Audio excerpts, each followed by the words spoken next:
This morning, we are going to open our Bibles to Psalm 100. You can find that on page 936. So Psalm 100 on page 936 in your pew Bibles. And before we read together, let us pray.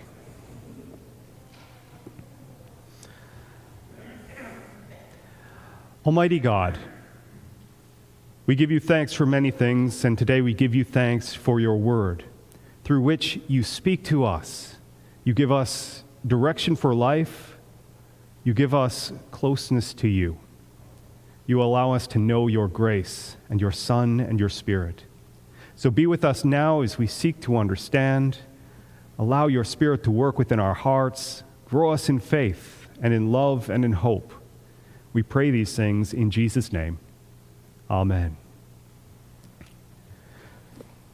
Psalm 100 is a psalm for giving grateful praise. Psalm 100 is probably one of the psalms within the church that we hear the most because it's used often in worship, but one that we don't always stop and reflect on. And so this morning, let's hear these words that are very familiar to us, and let's try to hear them with fresh ears. Shout for joy to the Lord, all the earth. Worship the Lord with gladness.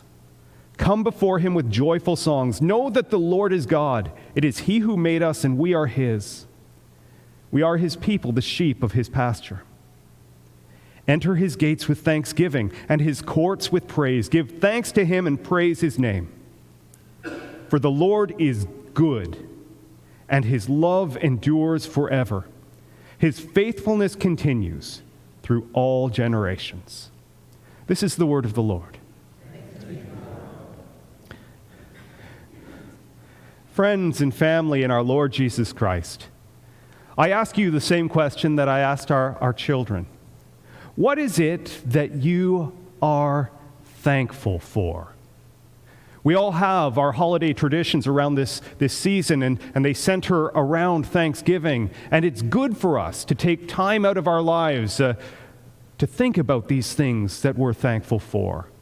Now, many of us have different traditions about how we go about this. Some of us just sit around the table before our time of prayer, and we talk about the things that we're thankful for, and we give our lists of all of those things. Some of us are bold, and we write them down on sheets of paper, and we pass them around to one another, and we read what each other are thankful for. And still others do works of art that are centered around their thankfulness, and they share it with one another at holiday times. And that's a good thing to do, to think about the things that we are grateful for. Because gratitude is a wonderful way to live life, to be thankful rather than sad, to have gratitude rather than want, to look at the beauty of the world rather than its ugliness. And that's one of the things that we receive on a day like this, where we focus on gratitude. And that's one of the lessons of Psalm 100, the lesson that gratitude is an important way to live. And it does so in the context of commands. This is one of the interesting things about the text as we read through Psalm 100. We often hear it, and we hear the invitation as our call to worship. But structurally, in its language, it is structured as a series of commandments. And they give us different commandments. It tells us about our worship and the way that we ought to approach times like this. And what it tells us first is it tells us, shout for joy. To raise our voices loud. To do so not out of anger, not out of malice, but with joy. Shout for joy. And worship the Lord with gladness. We are commanded to worship. We're commanded to sing, come before him with joyful songs. We're even commanded to good theology. Know that the Lord, that Yahweh, is God. And praise his holy name. And then the commandments that are pertinent to today, it says, enter his gates with thanksgiving. And it says, give thanks to him. These are the commandments of the text. These are the things that we ought to be doing in our lives. These are the things that we ought to be doing within our worship. They are the things that are good. They are the traditions of church, and we do them regularly. We come and we sing with joy, and we shout, and we make music, and we know, and we enter, and we give thanks. And on Thanksgiving, we have an opportunity to do that, to ask that question. What is it that I am thankful for? But this morning, I want us to look at this psalm, and I want us to notice that something else is going on beyond here. Because commandments, instructions, thing that tells us the thing that we ought to do, are useful.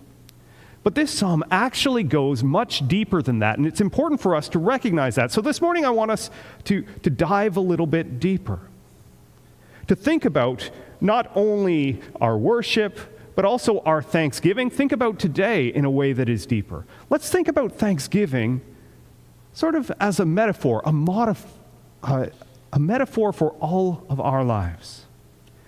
We think about what we do today, and they're all connected to this idea of the things that we are thankful for. So what do we do today? Well, we have fellowship together. We spend time with one another. We take time out of the busyness of life to be around the people that we're thankful for. Right? And there's time for laughter and for joy. Notice that the psalm tells us about joy, and today is often a joyful day when we're in the presence of one another. Now, sometimes it's stressful because there are a lot of people moving around. There are a lot of things to do. There's certainly a lot of cleanup that happens afterwards. But there's also a lot of joy in the day. There's time for sharing, a time for prayer. There's a time for eating together. In many ways, Thanksgiving is a communion act in which we eat and we drink together and we remember. And in all of that, we do this liturgy of Thanksgiving throughout the whole day. And this is a beautiful thing. It's good for us to be here, but we get to do it for a whole day, even for a whole weekend, for Friday, Saturday, Sunday, Monday, Thanksgiving liturgy with one another. And we always ask the question, what are you thankful for? And it's good. But here's where it gets deeper, where we take this idea of liturgy, the liturgy of life, the liturgy of the church, liturgy in general. What is our worship? And to ask not only what, but why? Why are you thankful? This is what Psalm 100 is actually about. It begins with this series of commands, these traditions, this instruction for liturgy, the way in which we ought to approach our life, to worship God, to shout, to give thanks, to do all of these things.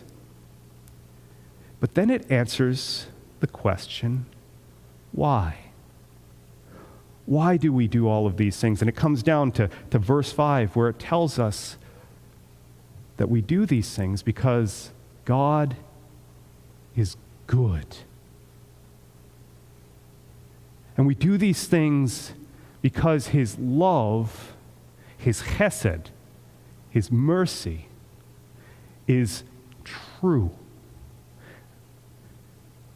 And that his faithfulness is forever. Sometimes we answer the question, what are you thankful for? We say, I'm thankful for Jesus. And this is why.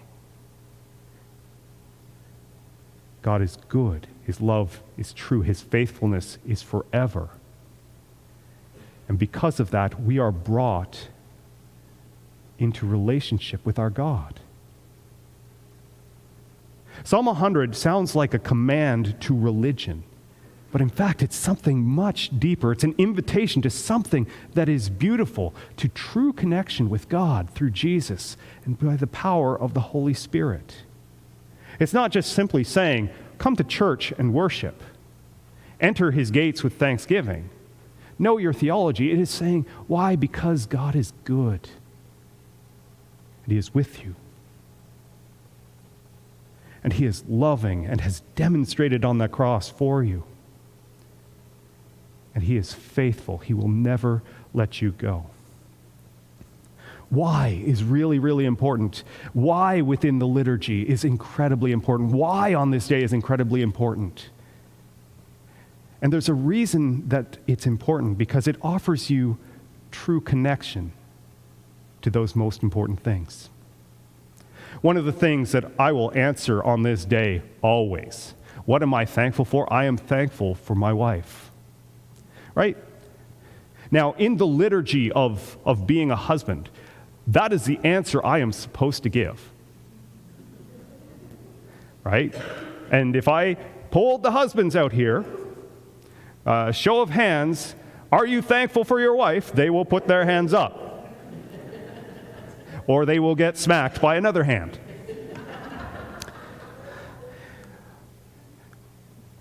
But more than that, when I start to think about why I am thankful for my wife, when I think about her beauty, when I think about her intellect, when I think about her passion, her kindness, her joy, when I think about her love, when I think about her photos and seeing the beauty of creation in the morning, not only do I say I'm thankful for my wife, inside I am connected to that deep reason why.